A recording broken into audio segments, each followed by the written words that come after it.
கொடைக்கானல் மூஞ்சிக்கல் முன்னாள் படை ஓய்வு இல்லத்தில் காலியாக உள்ள காவலர் பணியிடத்தை தொகுப்பூதிய அடிப்படையில் நிரப்ப முன்னாள் படை வீரர்கள் மற்றும் சார்ந்தோர்களிடமிருந்து விண்ணப்பங்கள் வரவேற்கப்படுகிறது என மாவட்ட ஆட்சியர் தகவல். திண்டுக்கல் மாவட்டம் கொடைக்கானல் மூஞ்சிக்கல்லில் உள்ள முன்னாள் படை வீரர் ஓய்வு இல்லத்தில் காலியாக உள்ள காவலர் பணியிடத்திற்கு மாத தொகுப்பூதிய அடிப்படையில் ரூபாய் 10,000ற்கு பணி அமர்த்திட திண்டுக்கல் மாவட்டத்தை சார்ந்த விருப்பமுள்ள முன்னாள் படை வீரர்கள் சார்ந்தோர்கள் விண்ணப்பிக்கலாம்.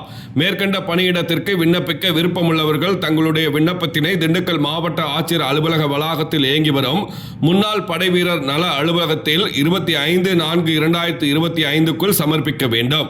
மேலும் விவரங்களுக்கு முன்னாள் படை வீரர் நல அலுவலக தொலைபேசி எண் 0451260086 என்ற தொலைபேசி எண்ணை தொடர்பு கொண்டு பயன்பெறலாம் என மாவட்ட ஆட்சித்தலைவர் சரவணன் தெரிவித்துள்ளார். வெள்ளிக்கிழமை இரவு 7 மணி அளவில் கிடைக்கப்பெற்ற தகவல்.